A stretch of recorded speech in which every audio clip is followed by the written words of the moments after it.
Hi, my name is Sangwa and welcome to another episode of EMTV. And today I'm going to teach you the proper way of tying the Qianjin on your erhu. Well, we have done that about 10 years ago and it's time for another one. Well, before we start, for those people who do not know what is the Qianjin, is this bunch of strings over here. So why is it very important? Because you need to have enough tension at this portion here.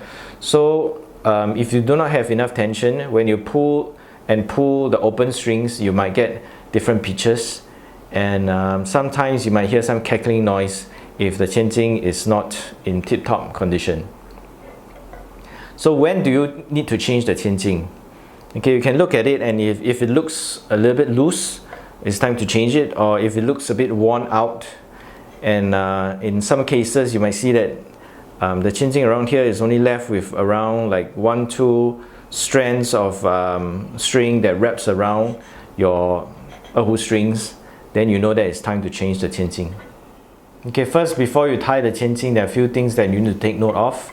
Number one, you need to make sure that your erhu strings are bunched up at the ends of your erhu pegs. This is because we want to create an angle here, and if the erhu strings are bunched up inside here, you will not be able to create this angle here, and this angle is what that creates the tension at your Qianjin string here. Okay, secondly, you need to tune up your erhu. Okay, when you tune up your erhu, the strings are tighter, so later when you tie your Qianjin, the Qianjin strings will be able to stretch more, and you have better tension here as well. Okay, then you will need your Qianjin string. We have two kinds of Qianjin strings in our store, and one is brown and one is white. Personally, I prefer the brown Qianjin string because it's slightly thicker, but others, they actually swear by the white Qianjin string. And you need to have a length of about 1.5 meters. Next, you need to measure where your position of your Qianjin should be. And how do you do that? You place your elbow on the resonator and you line it up against the neck. And the position where your pinky joins your palm, that is the position where you should tie your Qianjin. So as you can see, it is actually according to individuals' arms length. So those people with longer hands, the Qianjin will be higher up, because if they have longer arms, they would have longer fingers and they will be able to stretch more. So those people who have shorter arms, they will tie the Qianjin a little bit lower, and they don't need, and their fingers, when they're playing scales, they will not need to stretch as much. Okay, the main concept of tying the Qianjin is to, first you tie a few rounds around the neck, then you have alternate loops around the neck and the string. Okay, and you end off with a few rounds around the neck. So there are a few combinations where you can do.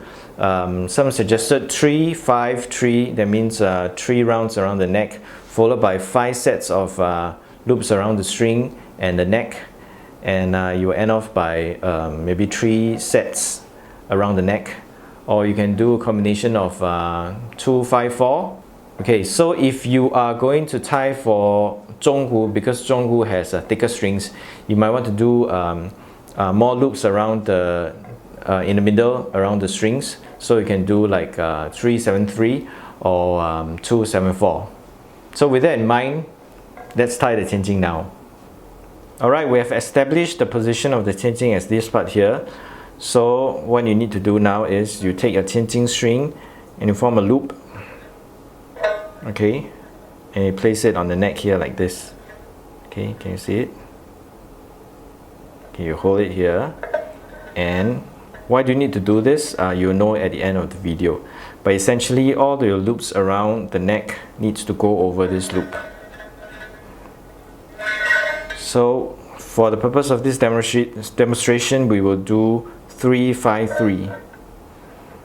Okay, so we've gone one round around the neck. Second round,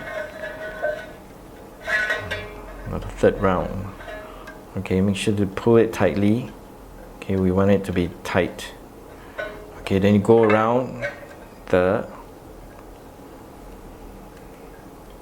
string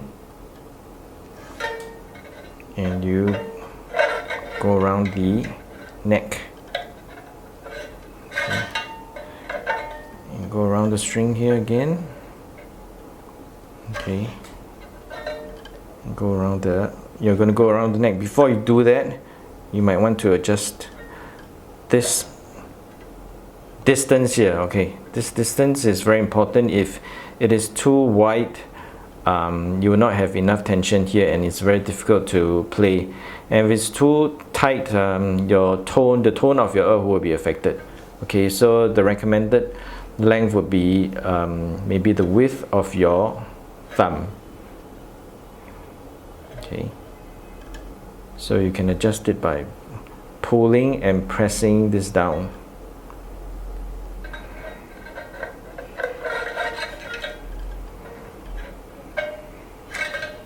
It's still slightly big, so I'm going to like pull and push it.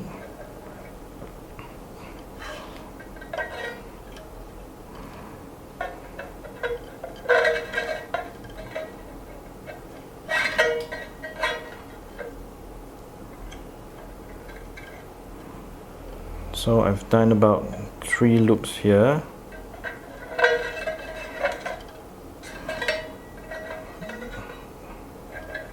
And 4. 1 loop over the string, 1 loop over the neck. And the last one 5. Okay. And you're going to finish off by looping 3 times. 1, 2, 3. Okay, around the neck. Okay, so what do you do at the end? You put this over, put the end past the loop here, and you pull the loop. And what you need to do now is you need to pull this knot here inside so that it stays in place. Okay, so now I have it. There you have it, 3, 5, 3. And you finish it off by cutting off the ends, and you will look very nice. Okay, I hope that was useful for you. If you have any problems tying the qianjin, feel free to send us a video link and we will be able to tell you what went wrong. And if you are in Singapore, just come down to our shop and our friendly staff will be able to help you. I'll see you next time. Bye.